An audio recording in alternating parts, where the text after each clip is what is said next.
Selamat pagi, Komang. Pagi, Bu. Maaf ya, Ibu mengganggu waktu istirahatnya sebentar. Komang, Ibu itu mendapat laporan dari Aldi. Katanya Komang pagi tadi berantem dengan Eko. Apa itu benar? Iya, Bu, itu betul sekali. Jika Ibu di posisi Komang, mungkin Ibu juga akan melakukan hal yang sama. Tapi Ibu yakin Komang bisa sampai bertengkar dengan Eko itu pasti ada alasannya. Kenapa, nak? Alasan itu karena jadwalnya hari ini Komang piket sama Eko. Malah si Ekonya tuh nggak mau piket, Ekonya main ke lapangan, Bu, sama temennya.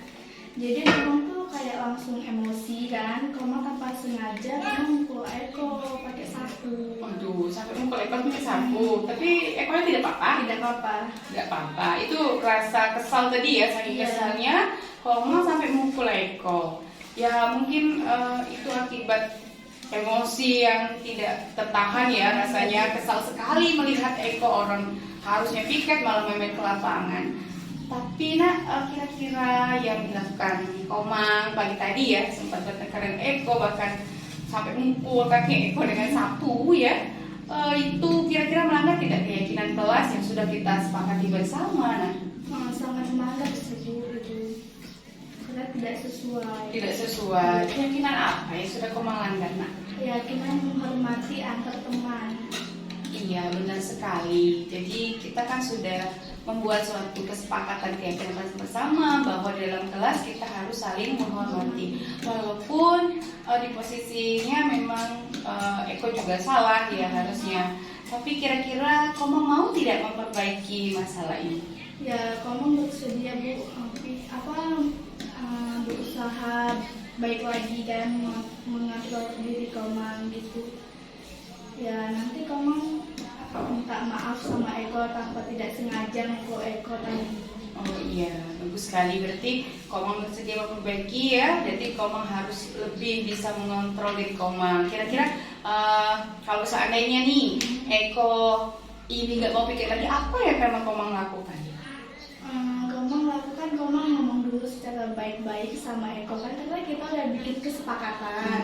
Nih Komang itu ngomong dulu sama Eko baik-baik, nanti Komang omongin lagi ke teman sekelas gimana si Eko ini nggak mau piket.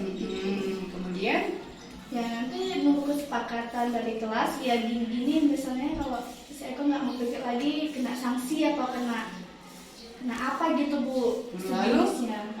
Kemudian apa lagi kira-kira yang akan Komang lakukan?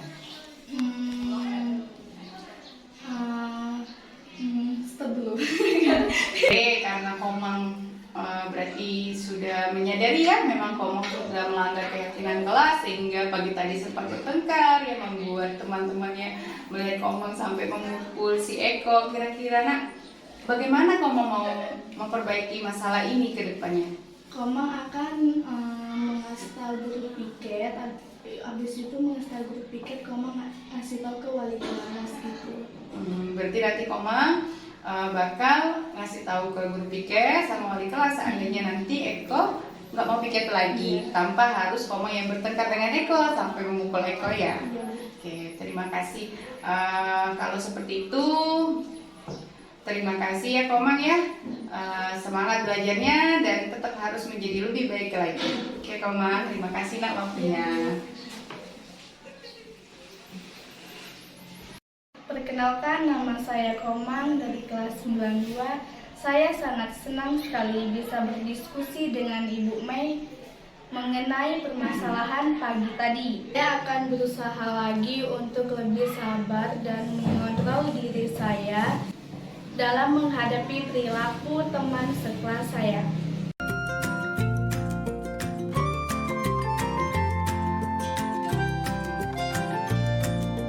bensound.com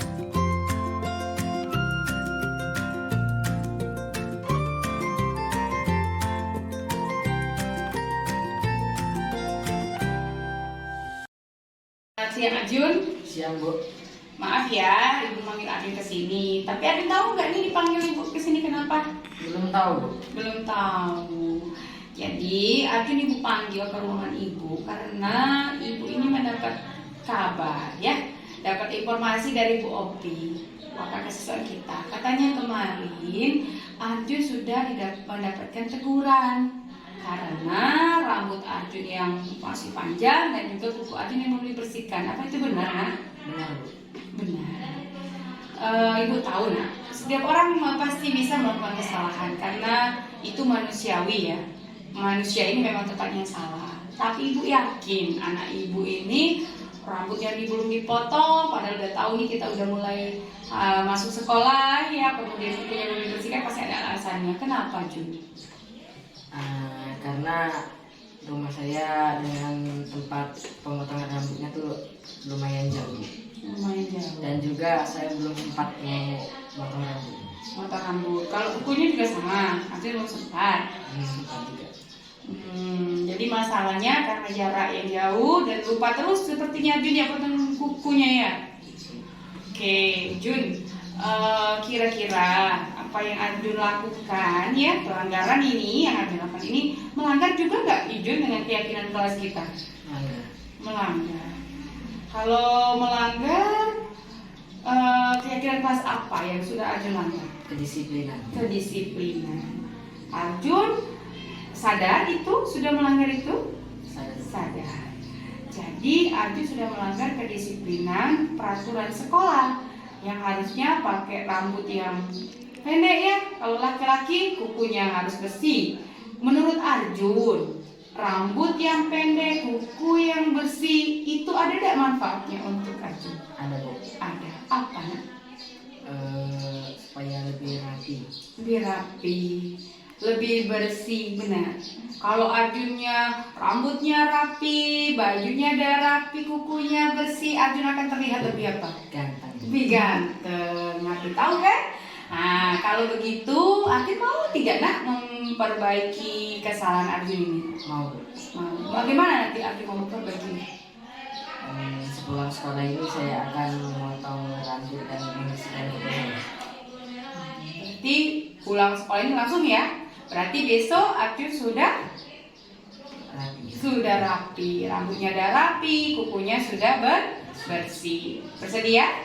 Ya, oke. Kalau begitu, Ibu tunggu besok ya, Jun, dengan Arjun yang rambut sudah rapi, kuku sudah bersih. Terima kasih ya, Nak. Tetap semangat belajar ya. Perkenalkan, nama saya Arjun, kelas 82. Saya ingin berterima kasih kepada ibu guru yang sudah mengajak saya berdiskusi mencari solusi dari masalah yang saya hadapi. Saya berjanji akan segera memotong rambut saya dan membersihkan kuku saya, dan tidak akan mengulanginya lagi. Saya tidak akan melanggar peraturan sekolah lagi.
bensound.com.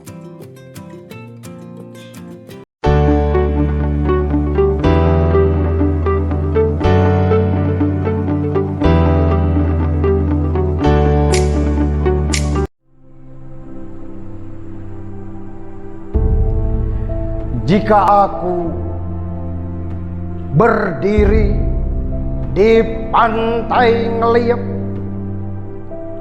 Aku mendengar lautan Hindia bergelora membanting di pantai Ngeliep itu.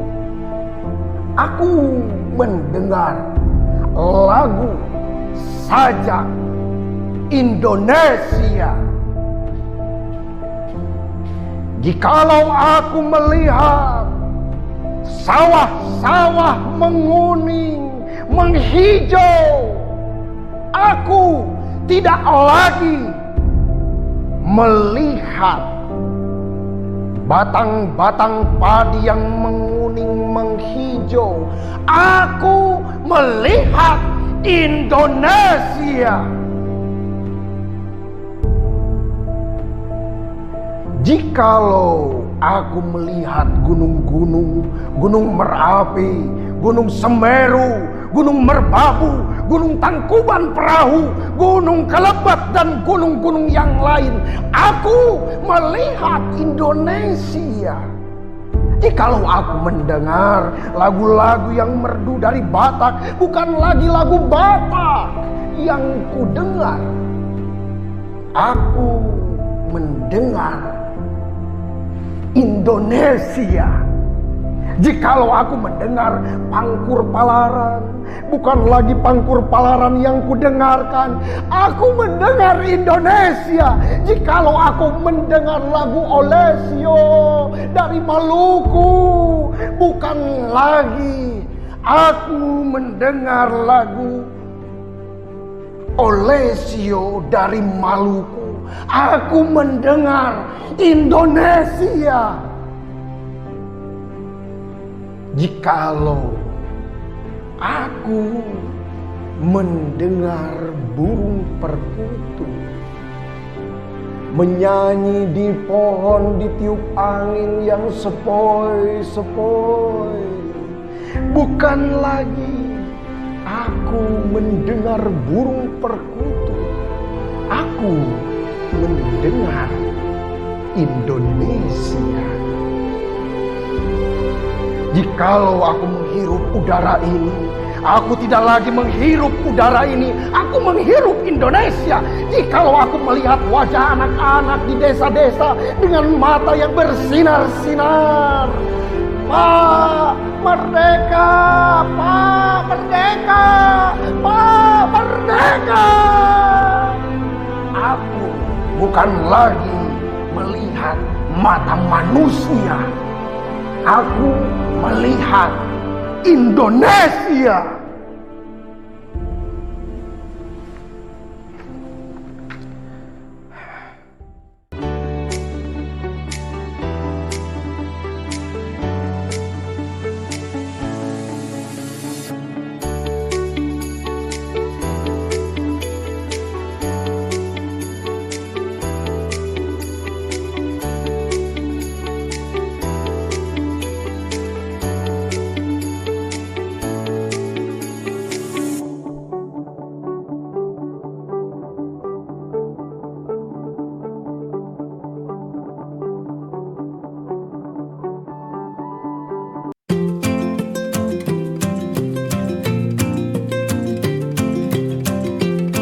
bensound.com.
Bensound.com.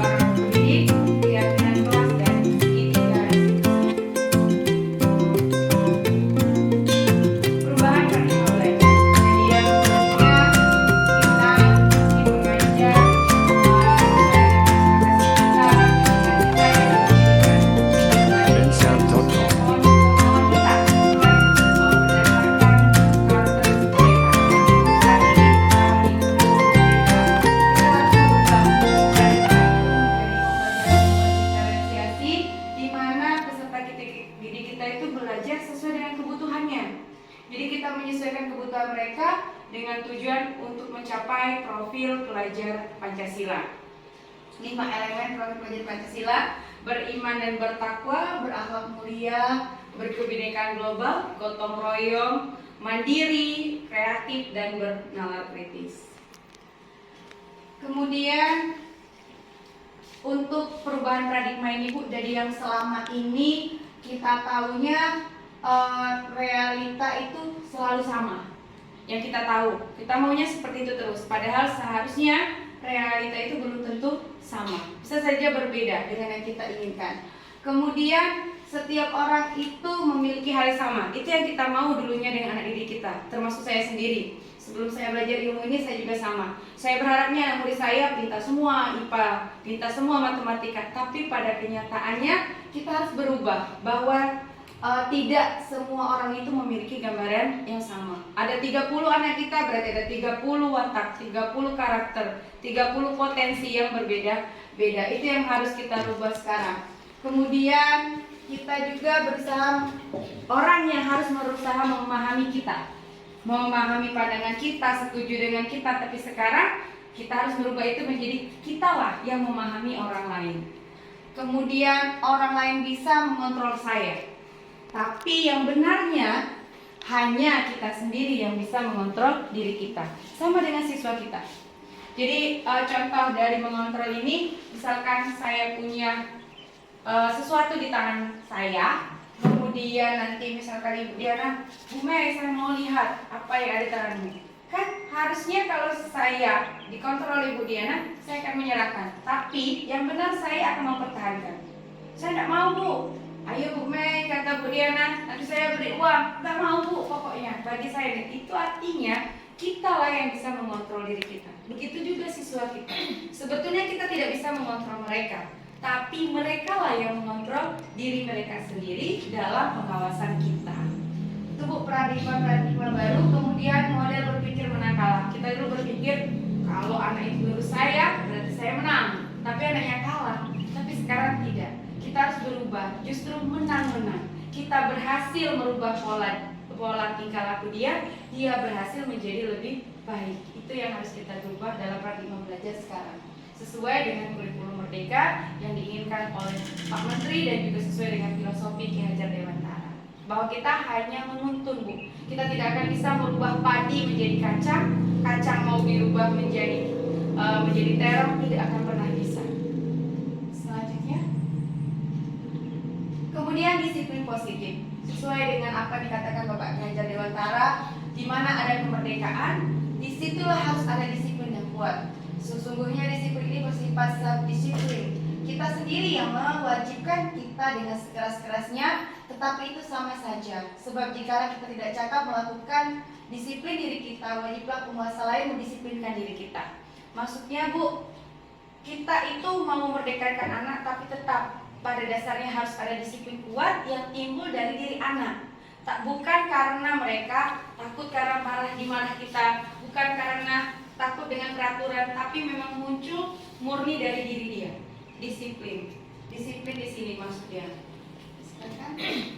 Selanjutnya, nah disiplin positif ini seperti kata saya tadi, dia menyadari sendiri. Kita harus membuat anak bisa menyadari bahwa mereka itu bertanggung jawab atas sesuatu itu. Dengan demikian mereka dengan sendirinya mau mengerjakan tanpa karena aturan, karena takut kena marah kita. Itu yang dibilang dalam disiplin positif. Jadi kalau biasanya kita mendengar kata disiplin itu, oh hanyalah waktu saja biasanya kan Bu, tapi tidak. Sebenarnya disiplin positif itu adalah segala sesuatu yang membuat kita merasa bertanggung jawab untuk melakukannya. Itu disiplin positif. Sebagai pendidik, kita harus menciptakan anak-anak yang memiliki disiplin diri sehingga bisa berpikir dengan mengacu pada nilai kebajikan yang universal. Tapi yang kita inginkan adalah motivasi intrinsik, bukan ekstrinsik. Jadi dari dirinya, bukan karena ini, karena itu, dia takut saja. Makanya mungkin kita sering melihat anak-anak kita patuh saat kita lihat. Saat kita tidak lihat, tidak patuh lagi. Karena itu masih yang kita timbulkan adalah semangat motivasi ekstrinsik, bukan intrinsik. Oke. Lanjut Miss. Nah, kenapa anak-anak kita seperti itu dan kebijakan kebijakan universal ya Bu, tadi ada dibahas. Kebijakan universal itu menyangkut sesuatu yang baik, seperti tanggung jawab, kemudian hormat, kemudian jujur. Itu kebijakan-kebijakan yang universal yang kita inginkan sebenarnya ada pada anak didik. Anak-anak kita berpola dan bertingkah laku menjadi mungkin di luar kendali kita. Kadang kita menganggapnya, aduh anak ini nakal sekali. Karena sebenarnya Bu, pada dasarnya kita harus yakin karena ada 5 kebutuhan dasar pada setiap manusia. Nah mungkin anak-anak kita ini mengalami itu, nggak cukup, pemenuhannya tidak cukup.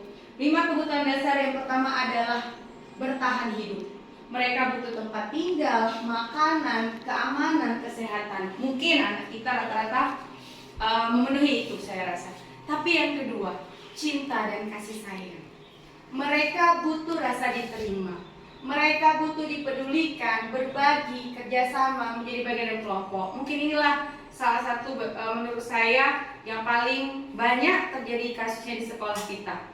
Mungkin mereka meminta perhatian kita karena mereka butuh diperhatikan. Mereka butuh untuk dipedulikan. Kemudian penguasaan. Mungkin harga diri, keinginan yang ingin dianggap memimpin. Mungkin mereka berpikir dengan saya melanggar aturan terus, wah jadi saya ini terkenal. Jadi dia merasa dirinya seperti itu karena dia kebutuhannya tidak terpenuhi. Kebebasan. Jadi mandiri, memiliki pilihan, mencoba hal yang baru, mengendalikan arah dirinya sendiri. Kemudian kesenangan, bermain, humor, antusias, tertawa. Sehingga saya Bu setelah belajar ini saya berpikir, ketika anak kita sering lari-lari seperti anak TK, mungkin mereka ini memang butuh kebebasan. Mungkin mereka ini sebenarnya kurang kepenuhannya untuk bersenang-senang tadi. Jadi mereka mengekspresikannya ketika di sekolah. Jadi 5 kebutuhan dasar ini penting kita evaluasi ketika anak didik kita yang bermasalah sepertinya. Oke, selanjutnya motivasi perilaku manusia. Jadi Bu, ada motivasi ekstrinsik sama intrinsik tadi yang sudah disinggung di awal. Kadang anak itu nurut hanya ekstrinsik untuk menghindari ketidaknyamanan. Misalkan, nanti kalau aku nggak pakai topi pasti aku ditaruh di depan, nanti aku diomelin. Kemudian hanya untuk mendapat imbalan. Maka dari sini saya belajar. Dulunya saya sering sekali misalkan memberikan anak sebuah entah itu pena, entah itu buku. Ternyata perilaku kita seperti itu hanya menimbulkan motivasi ekstrinsik, tidak intrinsik. Anak akan mau belajar dengan kita, mau giat karena hanya mengharapkan pena tadi, hanya mengharapkan hadiah, tidak dari dalam dirinya. Nah, tugas kita adalah membuat intrinsik ini menjadi orang yang mereka inginkan dan mereka menghargai. Kita maunya dari kurikulum Merdeka ini, dari Program Pancasila ini, kita para pendidik ini membuat peserta didik kita dengan sendiri melakukannya. Karena dia merasa, aku harus seperti itu, aku mau maju, bukan karena hadiah, karena bintang. Saya pun sebelum belajar ini terus terang saya juga seperti itu. Saya hanya memotivasi dari luar, tapi ternyata salah. Saya harus merubah menjadi motivasi, menimbulkan intrinsik, menyadarkan mereka dengan cara yang lebih baik. Kemudian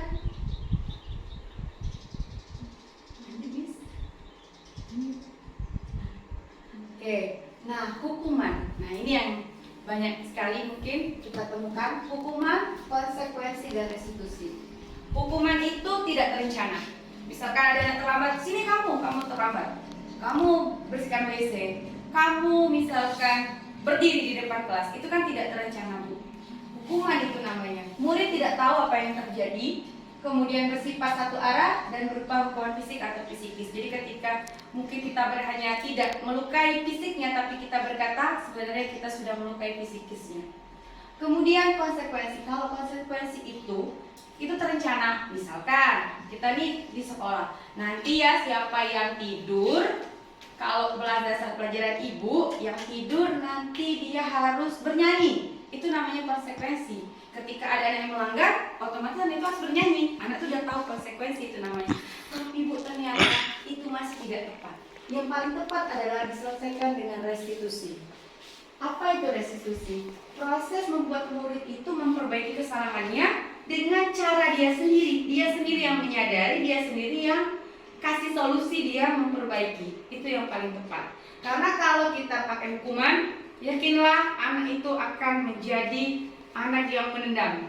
Dia pasti diam, dia tidak akan melawan kita, tapi dalam hatinya, saya ingat ibu itu seperti ini. Mungkin kita rasakan sendiri kan waktu sekolah, misalkan kita pernah waktu sekolah, mungkin kita pernah dimarah guru kita, mungkin sampai sekarang ingatan itu melekat.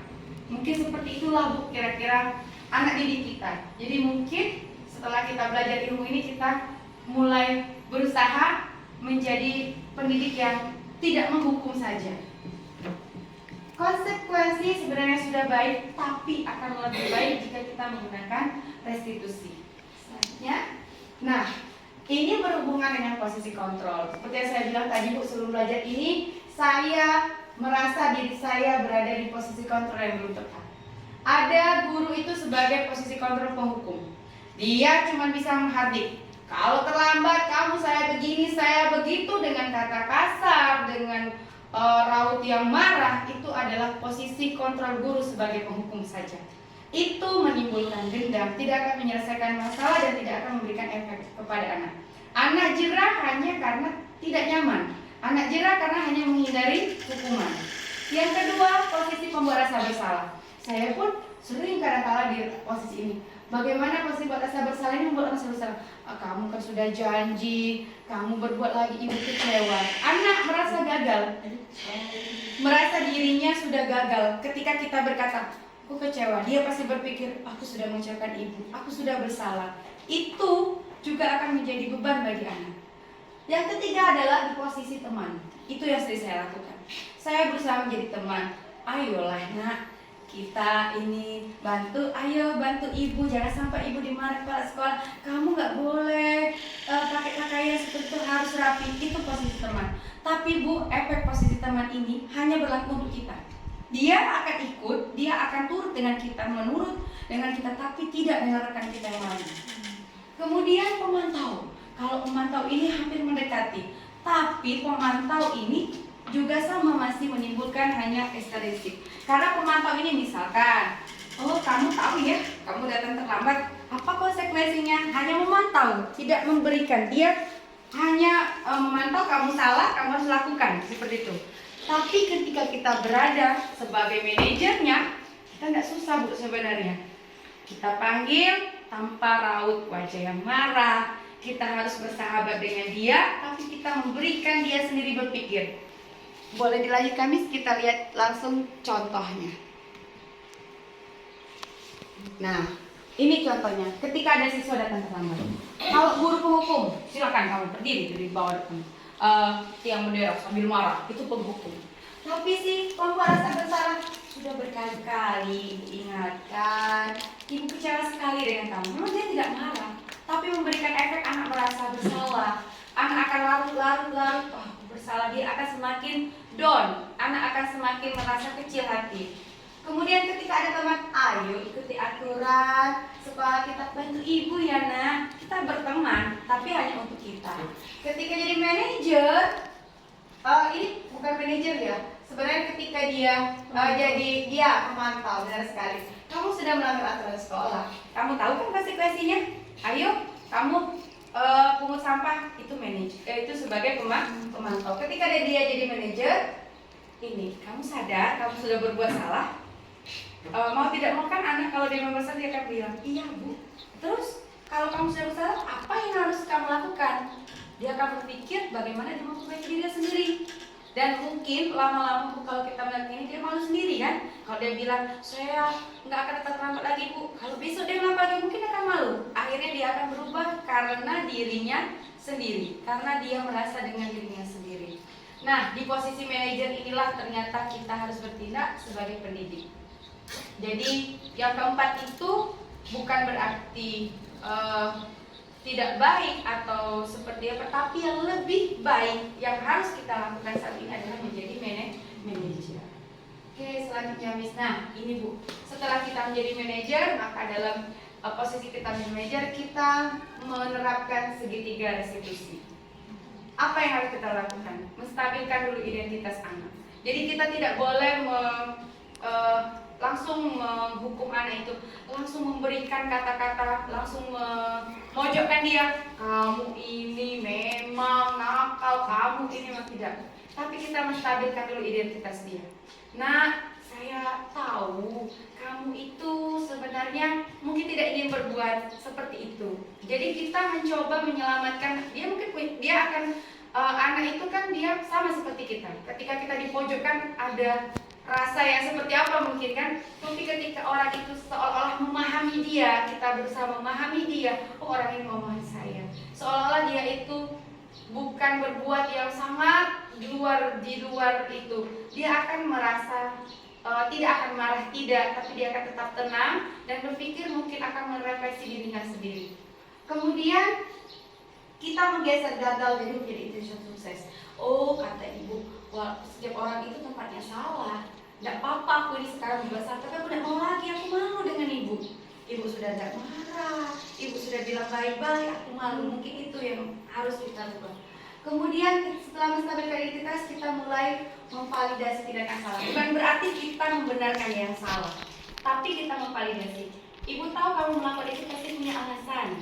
Nah, itu berarti kita sudah memvalidasi tindakan yang salah. Kita mau mengoreksi, mau minta dia bercerita sendiri kenapa dia melakukan, tanpa harus kita paksa, tanpa harus kita marah. Nah, yang terakhir adalah menanyakan keyakinan. Nah, makanya Bu, Ibu penting sekali ketika kita memulai pembelajaran, baik kita sebagai wali kelas ataupun kita sebagai guru mata pelajaran, kita membuat dulu keyakinan di kelas kita. Kita buat dulu kesepakatan di kelas kita. Kita selama belajar dengan Ibu misalkan belajar IPA, kita mau seperti apa kelas kita? Biarkan mereka sendiri yang menentukan, tidak usah kita menentukan. Kasih mereka kebebasan, mereka sendiri yang buat aturan, dan mereka sendiri yang harus melaksanakan. Nanti ketika kita belajar, ketika mulai ada, pastikan ada Bu namanya anak-anak. Oh, ingat nak, tadi kita buat kesepakatan apa? Ingat ketika guru menjelaskan, harus dia akan ingat sendiri. Nah, ini sebetulnya tadi sudah saya praktekkan di 2 kelas dan ternyata lumayan Bu, sudah mulai terlihat. Jika tadi di awal saya mengajak mereka buat kesepakatan. Setelah kesepakatan kita rubah nanti menjadi keyakinan. Kesepakatan itu boleh dari peraturan, misalkan membuang sampah, tidak boleh buang sampah sembarangan. Awalnya kan dari peraturan. Nanti kita buat, jangan menggunakan kata jangan, tidak boleh, agar. Karena kalau kita pakai kata larangan, anak semakin pengen rasanya. Buktinya, kamu nggak boleh ya rambut dicat, malah dicat. Kamu nggak boleh ya rambut diukir, besoknya malah ada lo.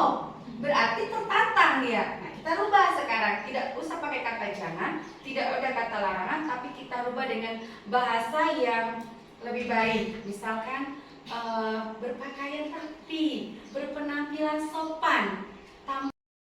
Kan ketika belajar anak-anak memberikan, ada yang jangan membuli. Nanti dari sana saya ambil. Oh, artinya kalau jangan saling menghormati. Berarti ketika nanti ada suara-suara berisik mau membuli-buli, ingat siapa yang sudah kita buat kesepakatan tadi, dia akan diam dengan sendirinya. Sepertinya mulai ada bisa kita kendalikan dengan seperti itu. Jadi tanpa harus kita main otot, tanpa kita harus darah tinggi, tapi kita membuat anak memahami dan mengerti. Nah, itulah pentingnya menanyakan keyakinan. Demikianlah ibu-ibu penjelasan dari saya. Terima kasih. Mungkin dari sini ada yang ingin ditanyakan, kita sharing bersama. Waalaikumsalam warahmatullahi wabarakatuh. Terima kasih untuk kesempatannya. Cuman rasanya ada rasa pengetahuan baru ya, yaitu kita menyadari diri kita sendiri. Iya, Bu. Selama ini pendidikan, bagaimana kita mendidik anak. Cuman rasanya kayak mana kalau seumpamanya anak tuh sudah selama ini kan kita ekstrinsik hanya ekstrinsi saja. Anak kita udah dikasih dorongan, kita sebagai pemantau, kita sebagai teman, kemudian mencari kesalahan anak. Manajer, bagaimana cara kita mereka tuh sadar, karena sudah berulang kali kita mengingatkan masih supaya mereka menyadari. Nah, terima kasih Bu Nana. Sama Bu, saya juga sebelum belajar ini, ketika ketika saya belajar, Masya Allah, salah betul apa yang sudah saya lakukan selama ini. Begitu banyak koreksi yang saya berikan.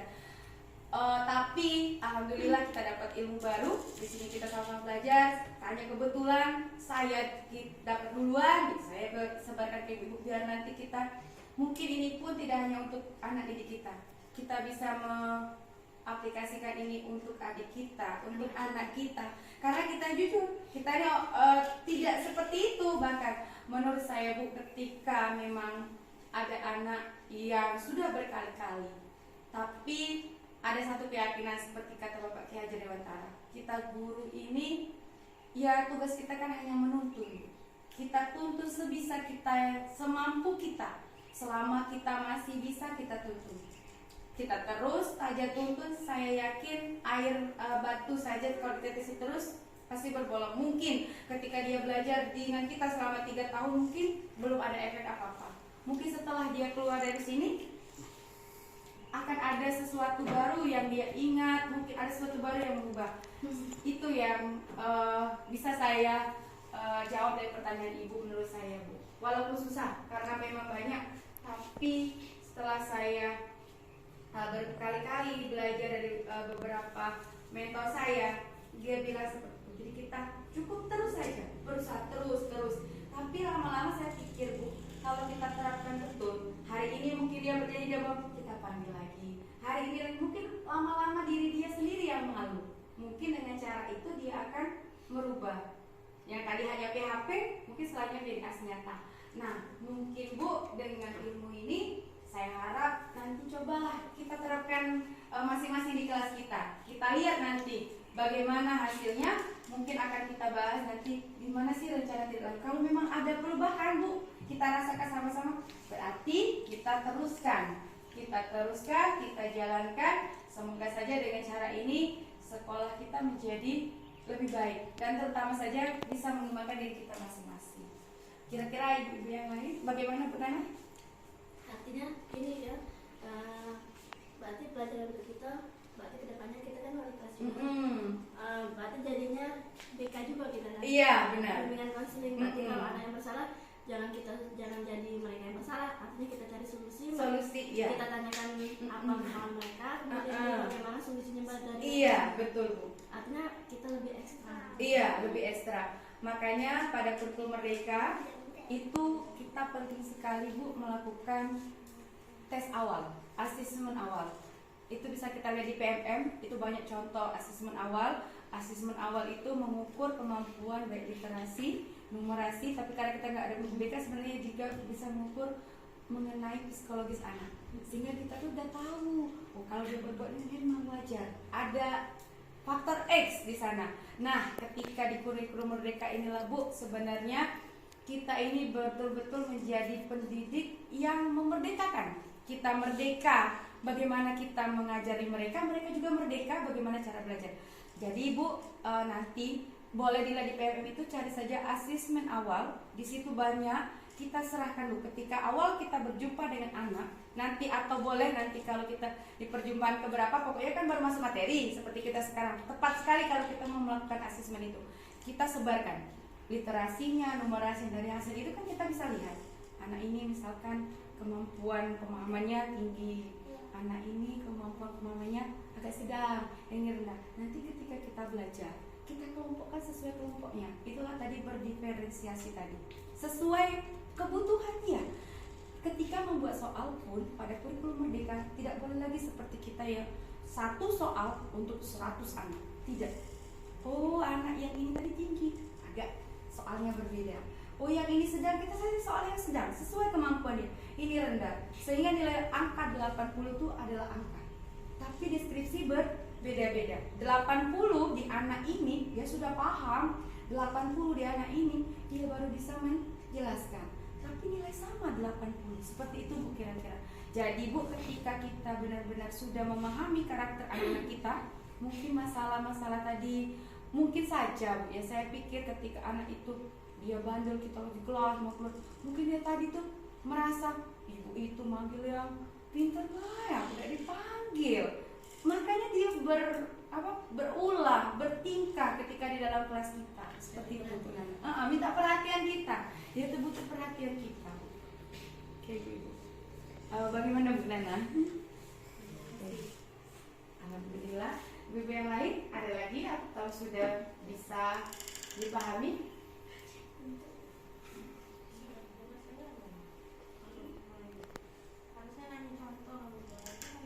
Oh, sudah jelaskan semua. Alhamdulillah. Berarti sudah jelas ya, Bu. Nah, walaupun seperti ini, Bu. Jadi berharapnya mulai sekarang ayo kita mulai berubah sedikit-sedikit, berusaha menerapkan budaya positif ini. Oke, kalau tidak ada lagi, berarti penjelasan dari saya dan paparan dari saya cukupkan sampai di sini. Terima kasih sekali Bu atas perhatiannya, atas semangatnya. Harapannya semoga kita semua bisa membawa SMP kita ke arah yang lebih baik. Terima kasih. Akhir kata saya ucapkan wabillahi taufiq wal hidayah. Wassalamualaikum warahmatullahi wabarakatuh.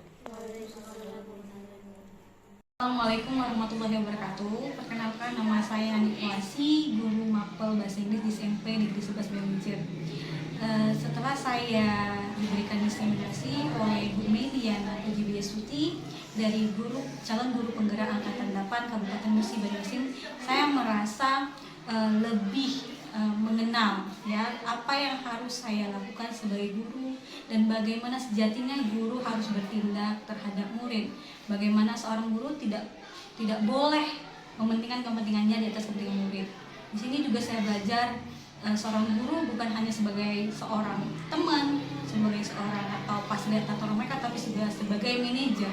Dan dalam mengatasi masalah atau menemukan masalah dengan murid, maka seorang guru harus bisa bijak memposisikan dirinya sebagai seorang manajer, membantu murid untuk menyelesaikan masalahnya sendiri. Itu saja, saya rasa ini sangat bermanfaat bagi saya untuk menjadi seorang guru ke depannya. Terima kasih. Assalamualaikum warahmatullahi wabarakatuh. Selamat pagi anak-anak. Apa kabarnya? Nah, baiklah ya. Jadi ini adalah pertemuan pertama kita di kelas 8. Setelah anak-anak ini dari kelas 1 ke kelas 8, di kelas 7 kita tidak meminta seperti ini hanya di beberapa waktu, tapi di kelas 8 ini kita akan bertemu lebih banyak seperti ini karena kelas 8 ibu akan mengampu mata pelajaran IPA di kelas kalian. Nah, sebelum mulai pembelajaran, ibu akan meminta anak-anak itu membuat dulu keyakinan kelas. Keyakinan kelas ini dimulai dengan kesepakatan kelas. Jadi ibu akan minta dari kalian sendiri yang apa saja aturan-aturannya, apa saja sih yang mau kalian lakukan. Ini berlaku selama proses pembelajaran IPA berlangsung. Selanjutnya mulai dari hari ini setelah kita sepakati bersama hingga akhir ya.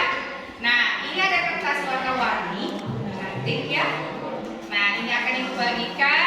Silakan kamu tulis satu saja. Kira-kira keyakinan kelas apa? Keyakinan kelas ini sama saja dengan sikap atau tindakan atau perbuatan baik yang harus kita lakukan selama proses belajar berlangsung. Untuk apa? Biar ketika belajar IPA jadinya tenang, nyaman. Nah, misalkan ada yang buat nih menjaga kebersihan kelas, otomatis selama belajar IPA bersih kelas. Berarti ada belajarnya. Nah, ini tujuan kita membuat keyakinan ke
Antri.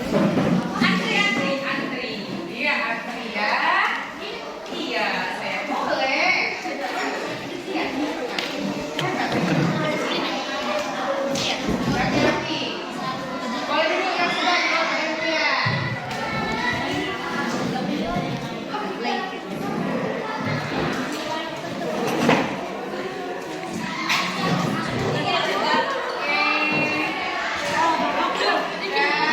Oke.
dari saling memotivasi, jujur dan bertanggung jawab, dapat dipercaya, sopan santun, percaya diri, seragam sekolah harus tetap dalam keadaan rapi.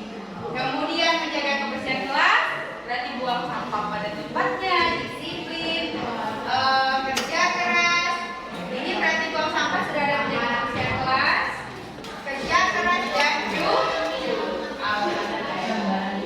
Kita sudah mendapatkan keyakinan kelas yang sudah anak-anak ibu buat sendiri bersama-sama. Ibu harapkan keyakinan kelas ini bisa dilaksanakan. Bagaimana? Siap melaksanakannya? Siap? Oke. Nah, yang di sini sebagai pengingat anak-anak ibu ya. Jadi nanti kalau lupa kita harus saling mengingatkan. Karena keyakinan kelas kita sudah sepakati, sudah siap melaksanakannya. Ya, ibu tidak perlu berjanji. Yang dibutuhkan adalah semuanya memahami dan mematuhi. Karena kalau kita berjanji itu bisa saja melanggar. Tapi kalau kita berniat akan melaksanakannya, insya Allah tidak akan hilang. Siap ya? Oke, terima kasih semuanya ikut membuat keyakinan kelas. Artinya anak-anak ikut sudah menyuarakan isi hatinya. Mungkin selama ini nggak bisa disuarakan ke teman-temannya. Ya? Oke, sip.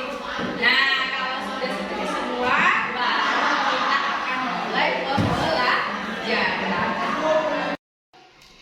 Assalamualaikum warahmatullahi wabarakatuh. Perkenalkan, nama saya Julia Octaviana dari kelas 82.